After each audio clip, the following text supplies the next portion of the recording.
make about 45 million pounds of chips in a quarter. That equates to about 200 million pounds of potatoes, which is quite a few. What's interesting with M&T is they're a small town bank, and as we've grown, they've also grown with us. They've got the resources that you would need in order to go big, but they also have that friendly local community feel so that it makes it seem easier than it probably is.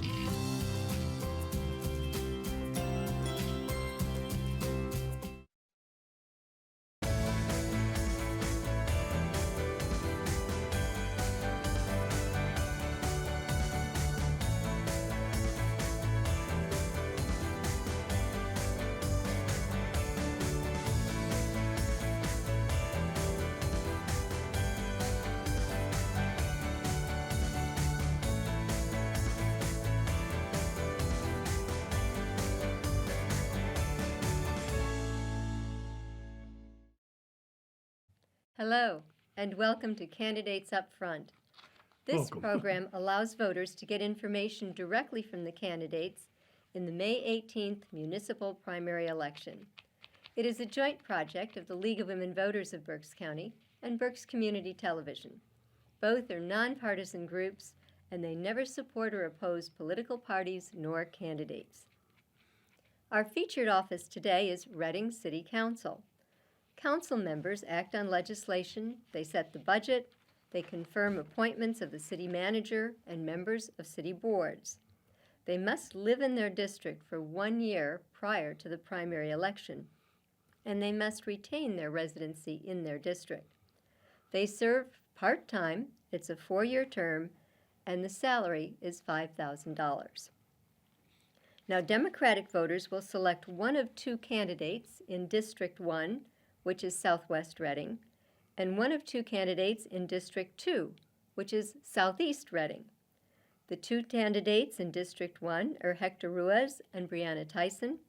The 2 candidates in District 2 are Wesley Savin Butler and Marmaru Stratton. No, it's District 4. Oh, excuse me, you're right. My guest is right. It's District 4. I have a typo. It's a good thing we're all human, but it does have its drawbacks. In each race, the candidates will be asked the same question in the same order and overall with the same time limit. Each candidate's views are their own and not those of the League or BCTV. Today, our candidate is Stratton Marmaru, and I'll say welcome, Stratton. Thank you. We're going to start with a very basic question. Why do you want to serve on City Council, and what are your qualifications for this position? And please take 2 minutes. My name? Why do you want to serve on City Council, and what are your qualifications? And you have 2 minutes. Okay. Well, I'm already on City Council, and I've served for 14 years. I originally went on council because of things I saw, not just in my district, but throughout the entire city. Things that were taking place that should have never taken place, trying to fill organizations that should have been filled for years, couldn't even get candidates to put their names in to run. And, it was bothering me. Then I thought up one project that I really, really would like to really hammer, and that was right after I got approached by the firemen in the city of Reading, who they all knew me. Being on the police department for 22 years as a policeman and detective, they all knew me. And being up here at Albright for 22 years, they all knew me. We have a fire company here in this area, one of the oldest fire companies in the city at 9th and Marion. It still is in so bad a condition that when I went down to visit it, and I took my wife down there, and she had to use the facilities, and they directed her to the 2nd floor, and I heard her screaming. I ran upstairs and went in the room. Actually, there was growth coming from between the bricks into the room. And it stank. There was rodents in there and everything, and I decided I am going to be pushing. This is one project. And that's what I've been hammering on. And actually, it took 14 years to finally, next month, they're going to start working. Let me ask, what kind of special training, if any, do you think a person should have to serve on city council? And that's a 1-minute question. He should be involved with activities, not just on council, but off council, in the community, with his church, with organizations that are doing things for the city of Reading. He should know what the concerns of the citizens are.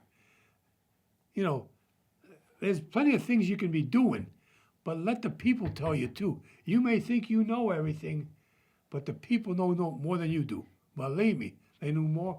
They know more than you do. And training, what can I train you to do? Go around the streets and see what the problems are? Yes, that's a good idea. Go out in the street and see what the problems are. Or listening to the people and see what their problems are and come back to council with suggestions. But I don't think there's any special training. I think it's up to you. And what are the most important concerns of the people of the 4th District? We'll take a 1.5 minutes on that one. In this district up here, our biggest concern always was the population of our students from Albright. But it has subsided in the last 3 years. Now, being a director of security there, I knew what the problems were, and that helped me. They weren't treated like people, they were treated like they didn't know how to talk to the kids. And that's bad. But another problem we had up here was our parking of vehicles, tractor trailers. You don't see that too many around here anymore. We pushed that about 4 or 5 years ago, and we set up, Muhlenberg has inherited them. On 13th Street, they have inherited the problem. And we have now have some parking lots very close to this area here where these tractor trailer people can bring their their vehicles there. Like we have people that used to drive into the city to pick up the tractor trailer, leave their car there, be away all week, and come back after a week, park their vehicle, get in the tractor trailer, and depart. It has subsided. And we're getting a lot of help from the parking authority and the city police with this. What do you think are the most important issues that City Council will have to address next year? We'll take a 1.5 minutes. I think taxes are going to be a big problem. That's my personal opinion now. Yes, we have some money, but we're going into a lot of projects now that must get done, and we're going to be using up that money. And I think it's important that the people understand this. You don't operate a business without income, and this is a business. Whether you want to accept it as a business, that's up to you. But we need help. And our taxes are not high compared to the suburbs. The taxes in Reading are very, very low, I think. The issue of lack of a full police complement. When I was on the police force, we had 200 and some odd policemen. Now we're down to 163. And it's bad. It's bad. Yes, they're working hard. But just look at it this way. Yes, we're down, and we're getting the job done, but look at all the overtime that we're paying to have these people getting paid full-time and getting paid time and a half. What can the city do to encourage economic development to create more jobs? And again, we'll go a 1.5 minutes. Well, we have to make jobs available. You got to remember, we are getting a influx here into Reading right now of people from other countries. And they must come here looking for work. But we have to have work that these people can do. We just can't throw them into a community and say, you're going to do this, you're going to do that. Years ago, when people came here, they'd go up to the coal regions and work in the coal mines. They came to the city of Reading, they worked in the steel mills. They worked in the candy factories. We need to develop this kind of work for the people that are coming in to work here now. And our population is increasing. It's going to increase a lot more. What can the city do to reduce crime, and especially violent crime? What would make the city safer? More police. More police. And you do have people that are against this right now. People that are running for office that are against this.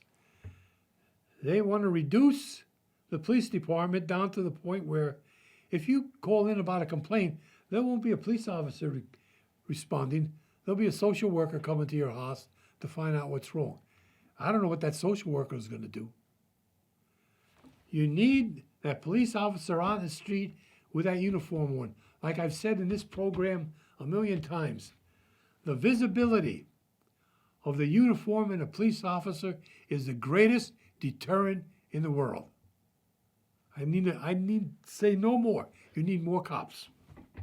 Okay, and that was actually our next question was, do you favor increasing the size of the police force? Yes. And I think you have said you Yes. did. I'll ask for an explanation. How many police do we need? Right now, Anything else you'd like to should. say? I think we should get up to at least 225.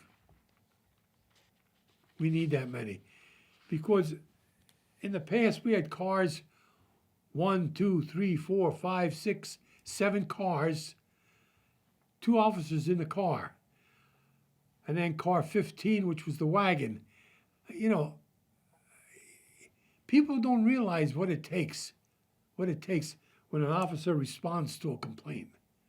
Believe me, and all you hear now is brutality and not being treated properly by the police. The policeman goes there, 9 chances out of 10, when he gets there is no problem. The problem is breaking up. Because they see that car coming and it's breaking up. But if he responds and there's a problem there, people are fighting, he must react. Okay? He needs to break up the problem and then try to get the facts. Another question that is on everybody's mind is, what can the city do to improve parking? One concerned citizen told the League, private companies enforcing parking fines are the worst. And I agree. I agree with that. Now, we need to remember something here in the city of Reading and other towns. The city of Reading, when it was built, like these homes up around here, these homes were not built for 5 and 6 and 7 people living in it, having 5 and 6 and 7 cars. Okay? Now, in my home, it's my son, my daughter, and myself. Well, that home, the maximum it ever had was 2 people. Okay, now when my wife was living, it was 4 of us. But now the homes up here have garages, but the people don't want to use them. Okay? I know in my block alone, on the west side of the street, this is on Linden Street here, every one of those homes have 2 parking spaces and a garage in the rear of their home. If you'd go there now, nobody parks back here. And I asked them why. Well, we don't have police coming up around here anymore to check the alleys and check the parking in the back here. Okay? If we had more police on, they would check and see that our cars aren't being broken into and that. Reading is also known for double-parked cars. And what should be done to open city streets to moving traffic? Well, what can you do? Again, we're back to that situation of a house with 5 people. Now I'm pulling up, I want to visit you. Okay? And drop something off. I can't park anywhere. Maybe I can park 2 blocks away and walk. I'm not going to do that. The people are not going to do that. But I really think I had a suggestion, and I know it fell on deaf ears, but I think they're starting to think about this now. Under the administration, going back to the 50s, during the Korean War, they were short of police officers. Actually, they were short 25 police officers. And what the city did is contact the state and find out what they could do. And the state says, why don't you hire retired police officers to do one job and one job only? Not arrest people, nothing like that. Just patrol the streets and tag the double parkers and tag the violators. That's it, okay? And pay them just a salary. That's it. And it's cheaper. It's cheaper to hire part-time retired police officers who know what they should be doing than to hire a full-time police officer with benefits and pensions and everything else. And it does work. It did work then. There are patches in Reading of deteriorating housing. What can be done to strengthen our code enforcement and to limit urban blight? Well, codes should be enforced. They should be out enforcing these areas that are deteriorating. They don't have the that's another department. They don't have the personnel. So they send somebody out and they find this house that's ready to fall down and they write it up and everything. Now it goes from one department to another department to another department till it gets back to where it's supposed to be worked out of. There's 3 or 4 different people lived in there already, okay? And it doesn't work. We need a stronger code enforcement policy,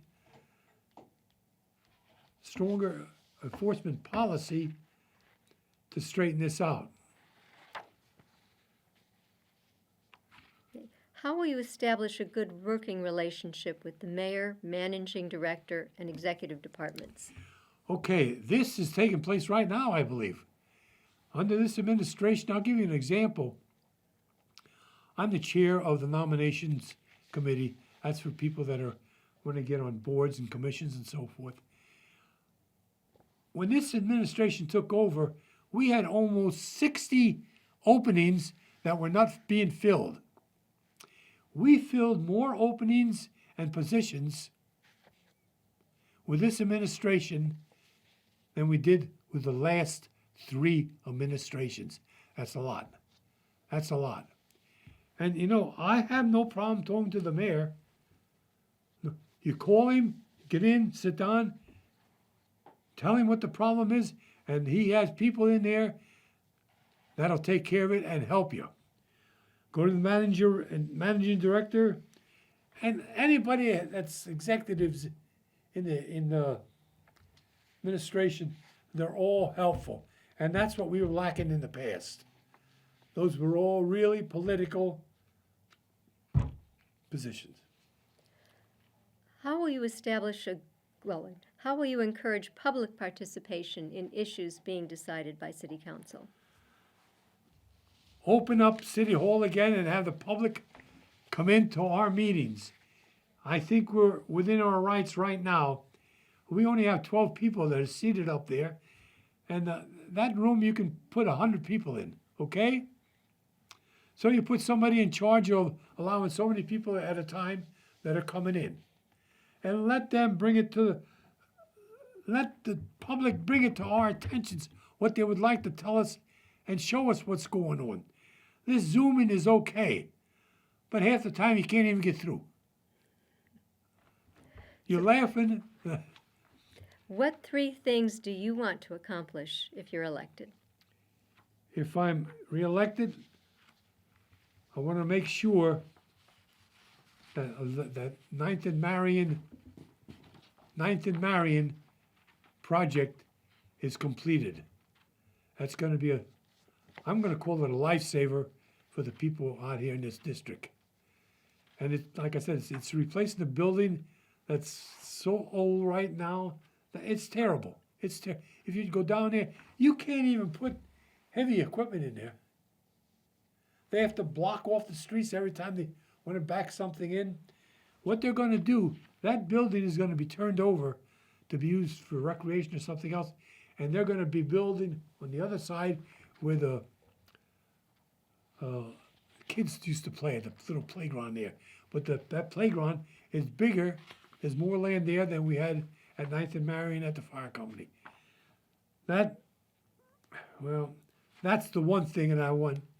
Believe me, and I want to see more policemen. You can tell that from more policemen and more firemen on the job. I think it's necessary, and it will handle a lot of our problems. We're going to skip a couple questions just because of our timing, but what is your position on funding for the Reading Public Library? I think we ought to. I think we cut back on them years ago. I think it's time that we start paying our wages. And we do have a lot of people from the suburbs that come in and utilize our facilities. And you go out to the suburbs, you have to pay to be a member of their libraries. I believe so. No. Mm-mm. No, all the libraries that are in the library system, those are all free, all in the same system. That may have been years ago, but that's not If the I case go now. out to Wyomissing now, I can utilize the system. You can. Wyomissing is not a member of the system, as far as I know. I could check on that fact. We could get back to you on that. All right. But I don't think that's. I think anywhere you go in the library, your Reading card takes care of you. Well, That was part of the reason we set up the system. I But think let's- we should be giving them more money. Okay. And the city maintains a lot of parks and playgrounds and things like that. There was talk some time ago of the city transferring that service, that responsibility to the county. What is your view on that? I believe that should stay within the city. Okay? We have a lot of parks, a lot of playgrounds, and everything else here in the city. And the county does utilize a lot of our facilities. They come in to our parks, to our playgrounds, to our ball diamonds. And I think it's the city of Reading's responsibility to maintain it, and they should control what takes place in the city. Not the county, the city. Let them take care of it. Neighborhoods are the lifeblood of the city. How would you encourage residents to rebuild their own neighborhoods? And would you provide tax dollars for neighborhood projects? When you say how to rebuild their own neighborhoods, are you talking about physically? Physically or communally? What do you think would work? Community, they should be able to contact us, the city council, anytime, 24 hours a day if there's a problem, and somebody should be responding to their problems. And I think if there's an area where we do have a lot of headaches, or a lot of a population, let me put it that way, I think we should provide funds for those neighborhoods. And I don't know how much, but we should be providing funds for them. What's the difference? You have playgrounds, okay? But maybe the playgrounds aren't big enough. So I think we should be taking care of our own. Well, at this point, we're going to ask you for a closing statement, and you have 2 minutes. Well, again, you heard why I want to stay on board. And it isn't just that. You have to have people that are concerned with what goes on in the city. and I am concerned what takes place in the city. I always mention this book. They have it out here. I started bringing it out here years ago, and I always announce it when I'm on my show, that the people can stop in here anytime and pick that up. This was an old book going back years and years ago. In 2014, I sat down with several people in council and revised this entire book. And people should read this. I mean, you want to talk about swimming pools, you want to talk about parking, you want to talk about redevelopment, you want to talk about litter. It's all in here. It's all in here. And I'm concerned that the people get in here and pick this up or contact their council person and have them drop the books off. And they can call, actually the person to call would be Linda. Everybody calls Linda. 655-6100. And she will accommodate you. And again, let me go, if I may, give you my complete background. I still got a minute or so. I served 22 years as a police officer, as an officer and a detective, 22 years as the first director of security at Albright College, 32 years as president and financial secretary of my Greek Orthodox Church, St. Matthew's. I served as the past president of Rotary Park. That's the park up in the mountain that's being utilized right now. I was the founder of Little League in the city, the founder of PAL in the city. You have one more thing, and then we have to stop, so I have time to close the program. Okay, and I've served as the president of the Reading Police Beneficial Association since 1980. Okay? Mm-hmm. I took an organization with $110,000, and right now we have $3 million in there that we provide benefits for the retired police department. Thank you, Mr. Marmaru. He's been talking with us about his qualifications and his philosophies for Reading City Council District 4. And viewers, we ask you to remember that the municipal primary election is May 18th. The last day to register is May 3rd. And to check your registration or request a mail-in ballot, go to votespa.com. And for information on the other races on your ballots, you can go to vote411.org. And please, continue to watch BCTV for more candidate interviews and information about the constitutional amendments that will also be on your ballot. For the League of Women Voters, I'm Judith Cranus. Good day.